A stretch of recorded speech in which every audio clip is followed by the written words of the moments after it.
السلام عليكم ورحمة الله. نحمده ونصلي على رسوله الكريم. أما بعد فأعوذ بالله من الشيطان الرجيم. بسم الله الرحمن الرحيم. يا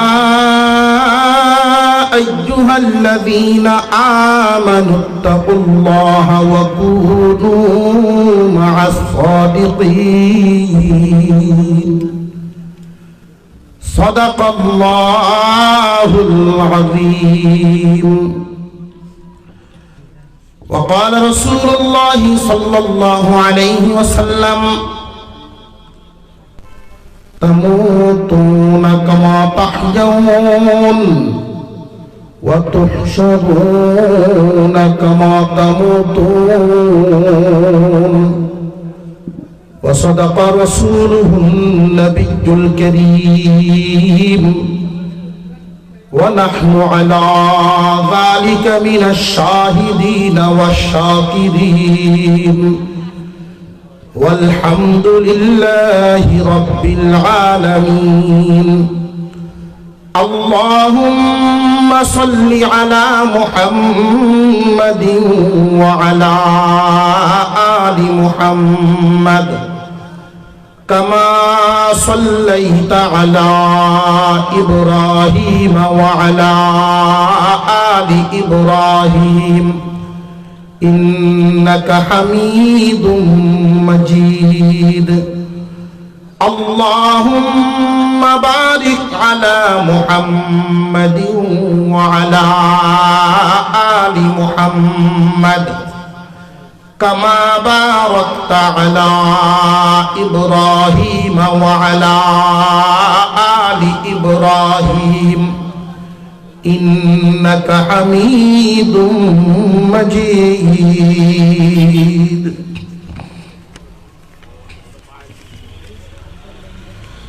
ঐতিহ্যবাহী আদমখানি যুব সমাজের উদ্যোগে আয়োজিত 13তম বার্ষিক তাফসীরুল কোরআন মাহফিলের শ্রদ্ধাভাজন সভাপতি সাহেব, উপস্থিত হযরত উলামায়ে কেরাম, সর্বস্তরের সুধী সমাজ, আল্লাহ পাক রব্বুল আলামিনের দরবারে শুকর আদায় করি যিনি এ পর্যন্ত আমাদেরকে এক মুবারক মজলিসে শামিল রেখেছেন, বলি আলহামদুলিল্লাহ। মুহতারাম হাজিরিন, প্রত্যেকটা মানুষ দুই ভাবে অসুস্থ হয়ে থাকে,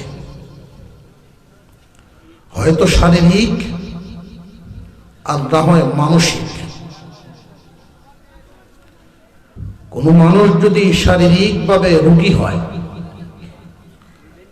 হাসপাতালে বিজ্ঞ ডাক্তারের মাধ্যমে চিকিৎসা করে সুস্থ করতে হয়। কেউ যদি মানসিকভাবে অন্তরের রোগে রোগী হয়,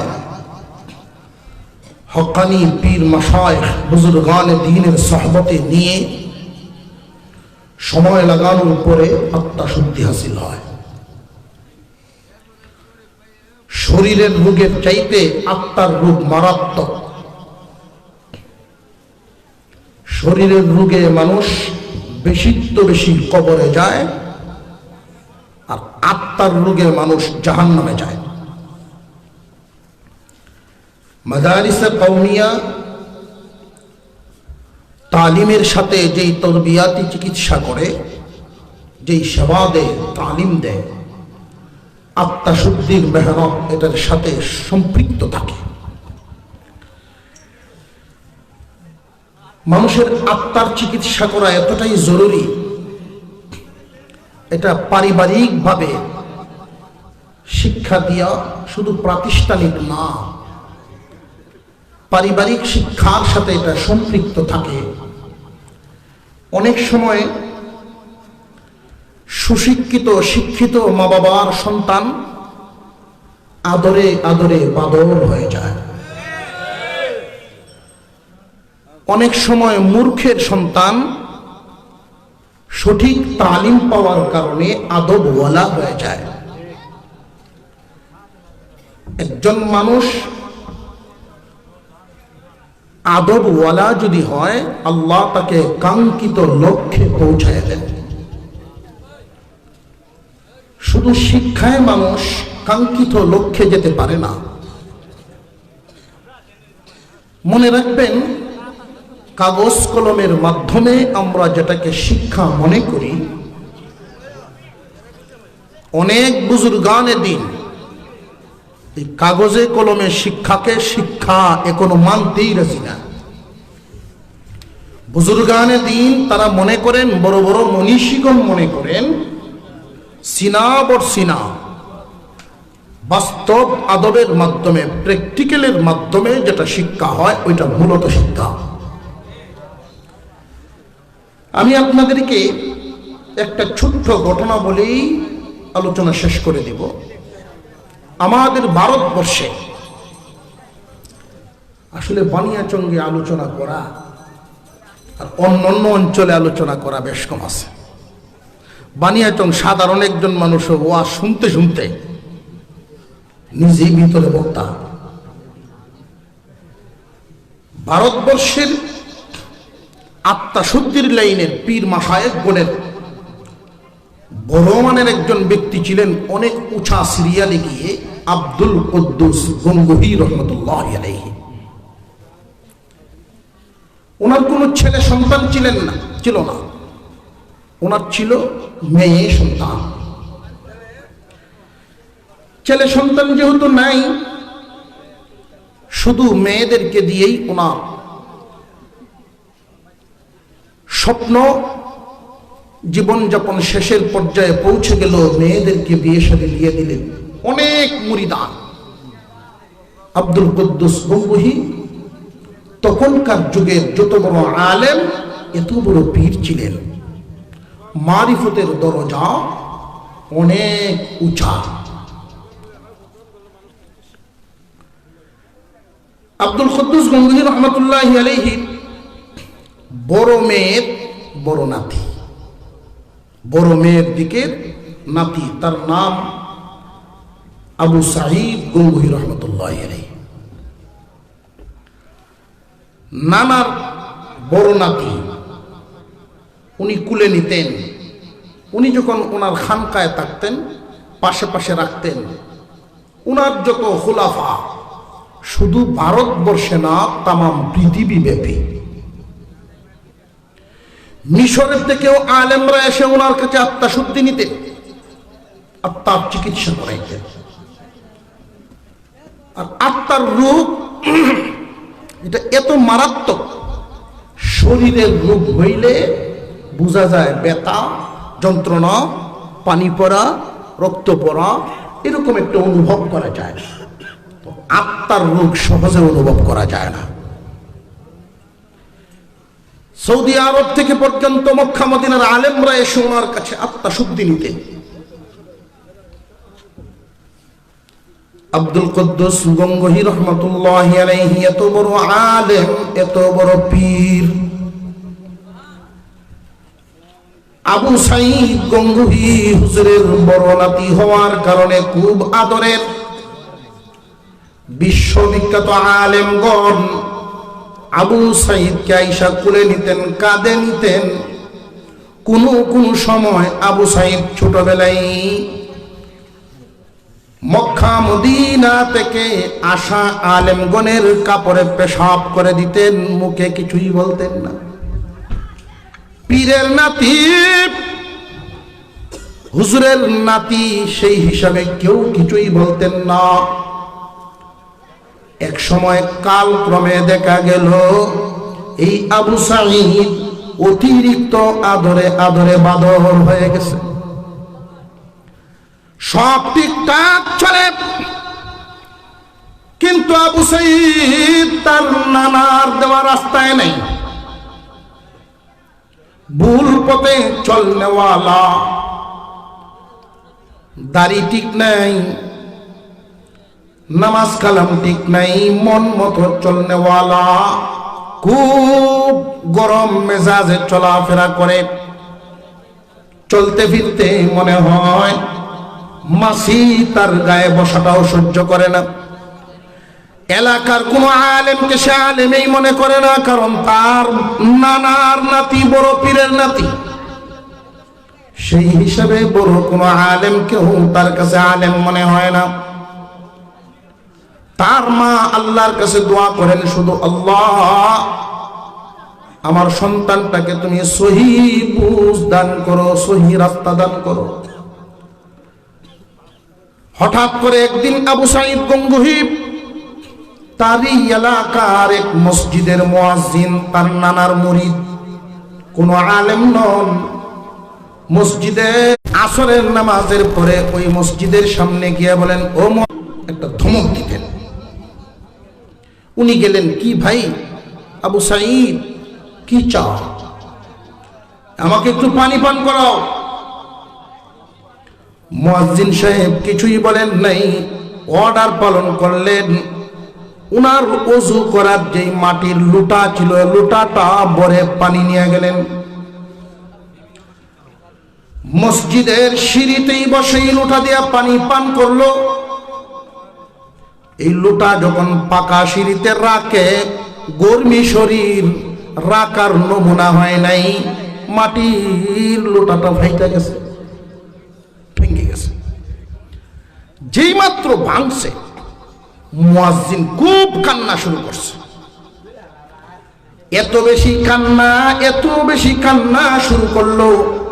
আবু সাঈদ তার কান্না দেখে বলে, একটা লুটা ভাঙছে তো কি হয়েছে, আমি আরো 10টা লুটা এনে দিব।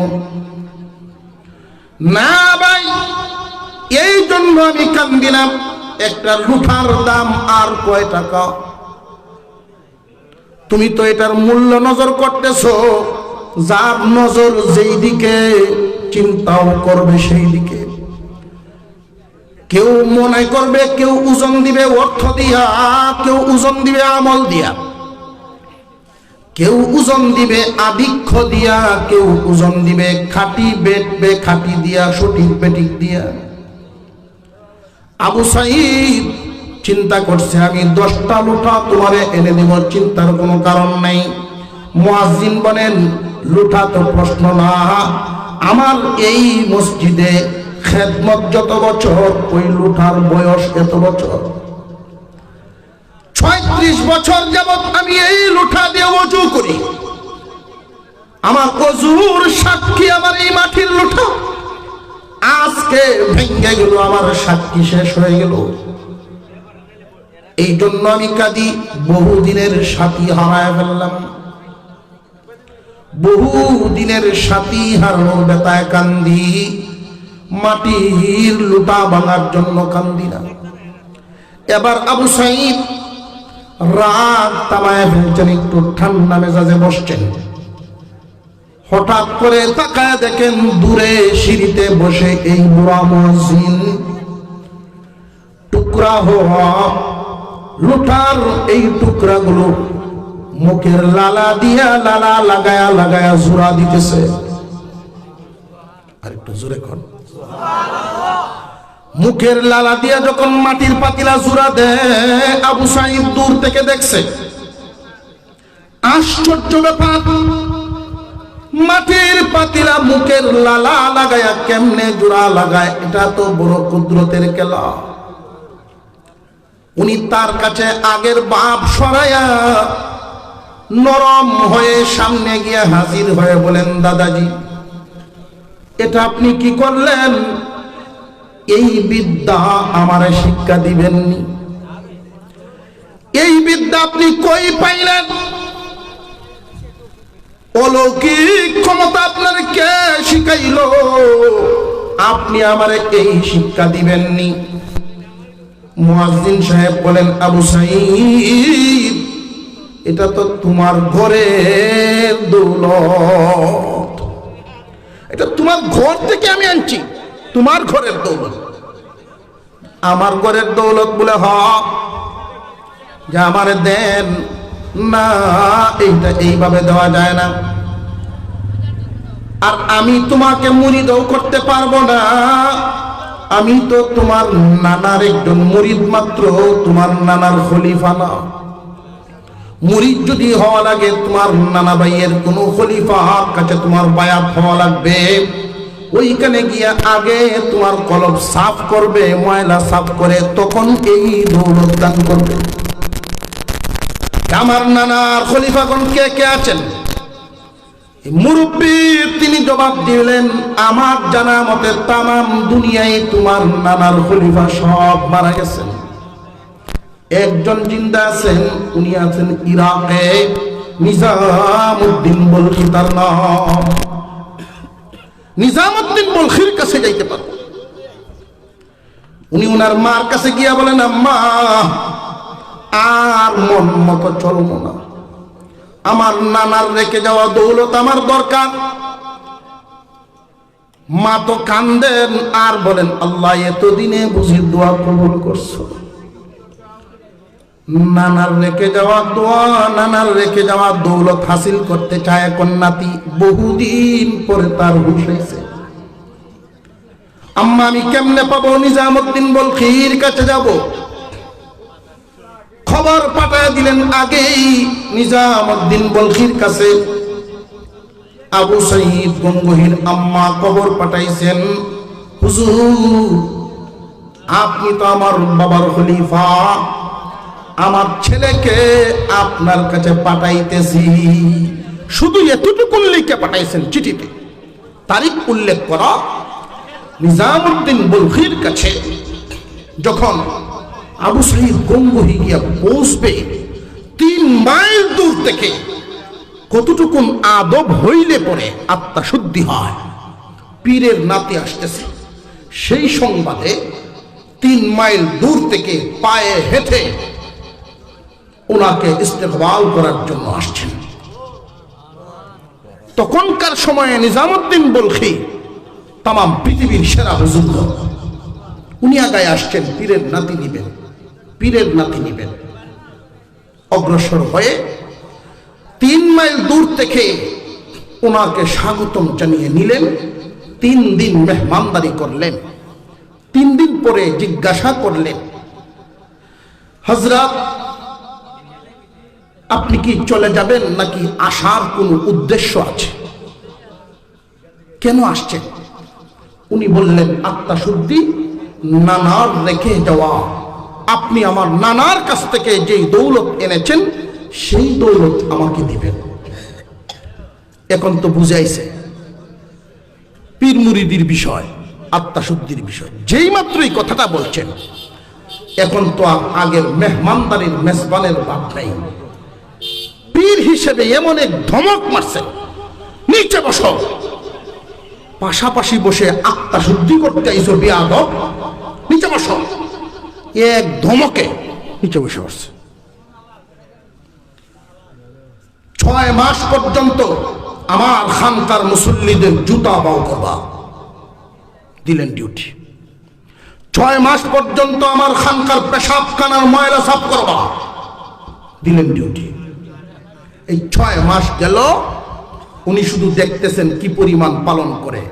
যেই আবু সাঈদ গঙ্গোহী, তার অন্তরে ছিল অহংকার, আমি এত বড় নানার নাতি, সেই ময়লা সাফ করা, পেশাবখানা সাফ করো, জুতা বাউ করো, যাও, দিলেন। 6 মাস পরে পীর সাহেব পরীক্ষা করতে চাইলেন কতটুকুন সাফ হয়েছে এটা একটু দেখি আগে। যার গায়ে মাছি বসতে পারে না, কোনো কথা সহ্য হয় না, মেজাজ গরম, ঠান্ডা করার জন্য যে চিকিৎসাটা দিলেন, জারুদার যে সুইফার, জারুদারকে বললেন, শোনো আজকে জারু দিয়া সারা বাড়ির ময়লা যখন টুকরি দিয়ে লইয়া যাও, একটা বাহানা করে আবু সাঈদের উপরে ফেলাইয়া দিবা। আবু সাঈদের উপরে ফেলাইয়া দেওয়ার পরে দেখবা সে কি করে। যখন দিছে ফেলাইয়া, উনি ঝাড়েন আর তার দিকে তাকায়া বলেন, এটা তো ইরাক বলখ, গঙ্গু হইলে বুঝলায়, গঙ্গু হইলে বুঝতে পারতা, শুধু এতটুকুন বলছেন। পীর সাহেবের কাছে আইসা বলছেন, হুজুর আমার গায়ে কোনো হাতও তুলে নাই, আমাকে কোনো গালিগালাজও করে নাই, অকথ্য শব্দও বেয়াদবির শব্দও ব্যবহার করে নাই, শুধু এতটুকুন বলেছে, এটা যদি আমার দেশ হইতো তাহলে তুমি টের পাইতা। শুধু এতটুকুন বলছে। নিজামুদ্দিন বলখি বলেন, তার কলব অর্ধেক সাফ হইছে আর অর্ধেক রয়ে গেছে। অর্ধেক সাফ হইছে, অর্ধেক রয়ে গেছে। কলবের রোগ সাফ করা এত জরুর। শরীরের রোগে কবরে যায়, আত্মার রোগে মানুষ জান হয়ে যায়। আল্লাহ পাক আমার তিলাওয়াতকৃত আয়াতে আল্লাহ বলেন, আল্লাহকে ভয় করো ইমানদারেরা। ভয় যদি পুরোপুরি করতে না পারো, আল্লাহ ওয়ালাদের সংস্রবে যাও, তাহলে ময়লা দূর হবে, আদব কায়দা শিক্ষা হবে। আল্লাহ যেন আমাদেরকে আমলের তৌফিক দান করেন, বলুন আমিন। আজকে যে বিষয়টা আপনাদের এখানে, মাহফিল তো সাধারণত 12টায় শেষ হয়, আমি জানি বানিয়াচঙ্গে কোনো প্রোগ্রাম 3 দিন ব্যাপী মাহফিলগুলো শেষ পর্যায়ে এমনও হয় একটাই মোনাজাত। প্রায় মাহফিলে যেমন কুতুবখানি 3 দিন ব্যাপী তফসিরের শেষ বয়ানে আমি থাকি, আখিরি মোনাজাত হয়। তো 4 বছরের মধ্যে 2 বছরই এমন হয়েছে একটার পরে দোয়া, আর 1 বছর 12:30টায়, এই বছরও 1:15টায় হয়েছে। আজকে আদমখানির প্রোগ্রামের যেই ডেট হয়, কোনো মিল হইতেছে না। আমার মামা পর্যন্ত বলছেন, মহব্বতের মানুষ প্রত্যেকেই দেখার পরে শেষ পর্যন্ত আজকের তারিখটা এক ধরনের চাপে প্রয়োগ করা হয়। 2 মাহফিল আছে, এরপরে এটা আমি সময়ই দিয়েছি 11:30 থেকে 12টা হতে পারে, চেষ্টা করবো 11:30টায়, নইলে 12টা হবে, সেইভাবে আপনারা সেটিং দিবেন। তো আমার আগে আনসারি সাহেব আসবেন 10:30, 11:15টার মধ্যে, এটা আমি শুনছি। কিন্তু নবীগঞ্জের যেই মাহফিল ছিল, ওইখানে ওনাকে স্টেজেই উঠাইছে 10টায়, ওনাকে বয়ানেই উঠাইছে 10টায়, এর আগে দিচ্ছে না। এটা তো বুঝতে হবে, হালত তো বুঝতে হবে। যদি দেখা যায় এমন একটা পাত্র আমি হাতে নিলাম, বন্টন করার যোগ্যতা আমার নাই, এমন পাত্র হাতে না নেওয়াটাই বেটার, উত্তম। হলে তো গরমে আপনার হাত পুড়ে যাবে। একটু সময় যদি বেশি রাখা লাগে, ক্ষমতা যদি আপনার না থাকে, ধৈর্য মুশকিল। এটা দ্বীনি খেদমত, দ্বীনি লাইন। কোনো কারণে যদি কোনো আলেমের শানে, আলেম ওলামাদের সাথে বেয়াদবি হয়ে যায়, কি কামাইতে চাইছিলেন আর কি লসে পড়ে গেলেন। আল্লাহ তাআলা আমাদেরকে সহি সমঝ দান করেন। এই সমস্ত মজলিসে আমরা আখিরি মুনাজাত, আপনাদের এই সিলেটেই দেখছি বেশ কয়েক জায়গায় মুনাজাত হয়ে গেছে, আর বয়ান চলবে না। সব হুজুররাই দোয়া করেন, সব হুজুররাই বয়ান শেষ একটু দোয়া করেন, বয়ান শেষ একটু দোয়া করেন। তো আমি শুনলাম যেটা, যে হুজুর মুনাজাত তো হয়ে গেল, তো মুনাজাত হয়েছে, কি হয়েছে, আর ওয়াজ করা যাবে না? আপনারা যে পর্যন্ত রয়ে গেছেন, তো আলহামদুলিল্লাহ, আল্লাহ তাআলা সবাইকে সহি বুঝ দেখ। শুনলাম ছেলেরাও খুব কষ্ট পাইছে মানসিকভাবে, তাদেরকেও আমি ধৈর্যের তালিম দেই, তোমরাও ধৈর্য দেবো। কেউই একটা প্রোগ্রামে একটু বিশৃঙ্খলা হোক, অনিয়ম হোক, ইচ্ছাকৃতভাবে কেউ চাইবে না।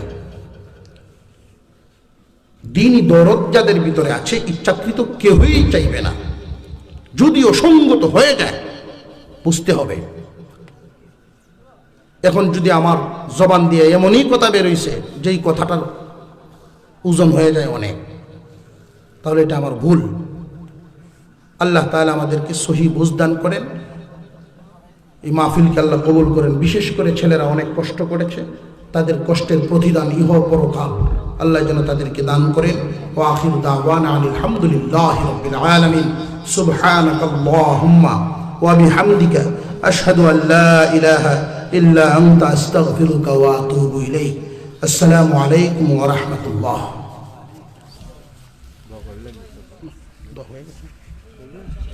আস্তাগফিরুল্লাহ আল্লাযী আত্তাহিয়াতুস সুরাতে বসেন।